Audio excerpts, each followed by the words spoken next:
आप सभी को झारखंड नोटबुक चैनल में हार्दिक स्वागत है। आज हम लोग बात करेंगे एक बहुत ही बैड न्यूज का। इसी बार जो झारखंड का जो बजट पास हुआ, झारखंड के बजट में कहीं भी चर्चा नहीं है नए शिक्षक नियुक्ति को लेकर के। तो अगर आप 2013 में टेट पास किए, 2016 में पास किए हैं या नए वालों के लिए तो कोई आसार ही नहीं है, तो 16-13 किसी के लिए भी कोई गुड न्यूज़ नहीं है। एज ए टीचर अगर आप शिक्षक बनना चाहते हैं झारखंड में, तो आपके लिए बहुत ही बड़ा बैड न्यूज़ है कि जो आपका बजट पास हुई उसमें नए नियुक्ति और उसके वेतन का कहीं भी कोई जिक्र नहीं है। इसको लेकर के जो कैंडिडेट के साथ साथ जितने भी शिक्षक संगठन है वो भी नाराज़गी व्यक्त किया है और सरकार से सवाल किया है कि आप कैसे गुणवत्तापूर्ण शिक्षा प्रोवाइड करेंगे। सरकार तो बड़ी बड़ी बातें करते हैं कि हम ये कर देंगे वो कर देंगे, बट जो 50,000 पदों पर जो शिक्षक नियुक्ति की वादा किया था झारखंड सरकार, उसका तो ट्रेंड पहले ही फेल हो चुका है। उसका ट्रेंड फेल हो जाने के बाद क्या क्या जितने उत्कृष्ट और मॉडल स्कूल है उसमें जो टीचर का रिक्वायरमेंट हो रही है वो भी कंट्रेक्चुअल हो रही है। तो आखिर आपको इन स्कूलों को मॉडर्न बनानी है, तो मॉडल स्कूल बनाना है, तो आप इसमें कंट्रेक्चुअल टीचर क्यों रख रहे हैं, आप इसमें परमानेंट भर्ती क्यों नहीं कर रहे? ये सवाल पहला खड़ा हो जाती है। इसका मतलब सरकार का मंशा जो है साफ नहीं है कि आप मॉडल स्कूल में भी कंट्रेक्चुअल टीचर में रिक्वायरमेंट कर रहे हैं।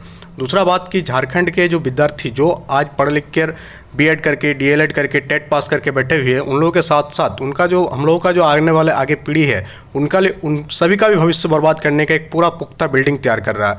कैसे? आप यहाँ देख रहे होंगे, इस न्यूज़ में आया है कि 6,300 स्कूल और 12,000 स्कूल ऐसे स्कूल है जो सिर्फ और सिर्फ 1 और 2 शिक्षकों के भरोसे बैठे हैं। तो ये जो पीढ़ी पास होकर बाहर निकलेगी झारखंड से, आपको क्या लगता है कि ये देश के बाकी लड़कों के साथ फाइट कर पाएगा? यानी कि झारखंड सरकार अभी से इन लोगों को पीछे कर दे रहा है, अभी से जो है देश से बहुत पीछे कर रहा है। आप बाकी स्टेट को देखेंगे तो वहाँ ये रेशियो बहुत हद तक सही है। और राइट टू एजुकेशन का जो एक्ट है जिसमें सभी विद्यार्थियों को शिक्षा देना है, गुणवत्तापूर्ण शिक्षा, क्वालिटेटिव एजुकेशन प्रोवाइड करना है, उसमें तो झारखंड सरकार पूरा फेल है। और इसको लेकर के अब जो है संज्ञान में आना चाहिए सुप्रीम कोर्ट का। सुप्रीम कोर्ट इस पर हस्तक्षेप करना चाहिए कि आखिर आरटीए का इतना बड़ा उल्लंघन, राइट टू एजुकेशन का इतना बड़ा उल्लंघन कैसे झारखंड में हो रही है।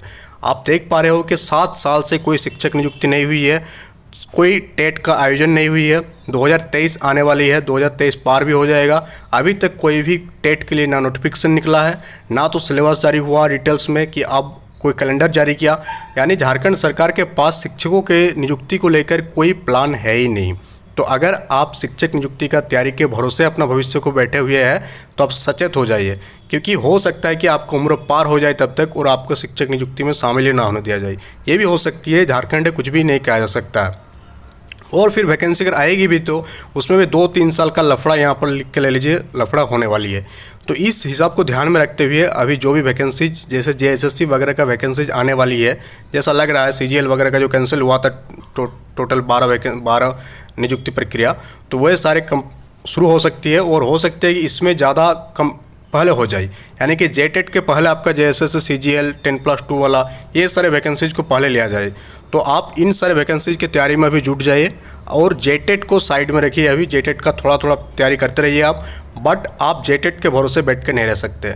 अगर आप डीएलएड पास किए हैं तो आपको भी 12th लेवल पर जो वैकेंसी है उस पर आप ध्यान दीजिए। अगर आप ग्रेजुएट है और बीएड किया है तो आपको तो कम्प्लीटली उन सारे सबों पर ध्यान देना चाहिए। इसके अलावा अगर आपका सिर्फ एक ही मोटो है कि आप शिक्षक ही बनना चाहते हैं तो आप टीचर सारथी चैनल के साथ जुड़ सकते हैं।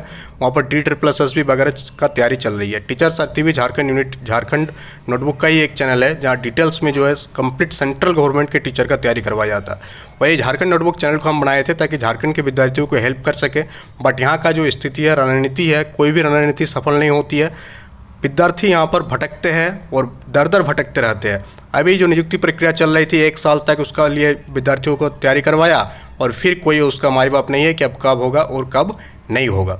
तो फिर आएगी, फिर 2 साल बाद तैयारी करेगा। तो विद्यार्थियों के अंदर, कोई भी इंसान के अंदर बार बार उठना, बार बार गिरना पॉसिबल नहीं है। हाँ, ये सही बात है कि आप एक बार गिरे फिर उठे, फिर गिरे फिर उठे, बट बार बार आपको बिना रिजल्ट का, यानी कि आपको पता ही नहीं चल रहा है कि आपका स्थिति कहाँ पर, आप किस पोजीशन पर लाई करते हैं। तो इन सारे चीज़ों को ध्यान में रखते हुए अपने फ्यूचर को प्लान कीजिएगा। ऐसा ना कि आप शिक्षक नियुक्ति के भरोसे बैठे रहेंगे और आपको नौकरी ना ही मिले और फिर आप ना घर का रहेंगे ना घाट का रहेंगे। ये जो एक नॉर्मल सवाल है, तो कमेंट बॉक्स में कमेंट करके आप लोग भी बताएंगे इस पर आप लोगों को क्या राय है। कि आखिर झारखंड सरकार कैसे इतने सारे विद्यार्थियों के भविष्य के साथ खिलवाड़ कर रही है, आने वाले फ्यूचर के बच्चों के साथ भी, और जो पास हो चुके प्रेजेंट में जो बच्चे हैं, जो लोग टीचर बनने के लिए तैयार है, उन लोगों के साथ भी फ्यूचर के साथ खिलवाड़ कर रही है। इस पर बड़ा एक्शन होनी चाहिए और इस पर अब जैसे हमको लग रहा है कि इस पर झारखंड की जैसी स्थिति है, इस पर सुप्रीम कोर्ट का दखल अंदाजी जरूर होना चाहिए कि कैसे 6300 स्कूल एक शिक्षक के भरोसे और 12,000 स्कूल जो है सिर्फ और सिर्फ 2 शिक्षक के भरोसे कैसे आप शिक्षा प्रोवाइड कर रहे हैं। यानी कि आप वहाँ क्या कर रहे हैं, आप वहाँ खाली अटेंडेंस बनाने के लिए आ रहे हैं कि इस पर एक ज़रूर होनी चाहिए, क्योंकि इतना बड़ा राज्य है और ये राज्य का इतने बड़े संख्या में विद्यार्थी जो है परेशान है। कोई पढ़ाई लिखाई नहीं होता, कोई भी स्कूल में आप लिख के ले लीजिए, जो FLN लाया गया, foundation literacy and numeracy, central government की ओर से, जिसे 2025 तक कंप्लीट करना है। हमको नहीं लगता झारखंड इसको कंप्लीट कर पाएगा FLN को। FLN क्या है, इसके बारे में टीचर सर के चैनल में बताया जा चुका है, वहाँ जाकर आप देख सकते हो। What is FLN, what is निपुण भारत, इन सारी चीज़ों के बारे में वहाँ डिटेल्स में क्लास लिया जा चुका है। That's all for today, thank you.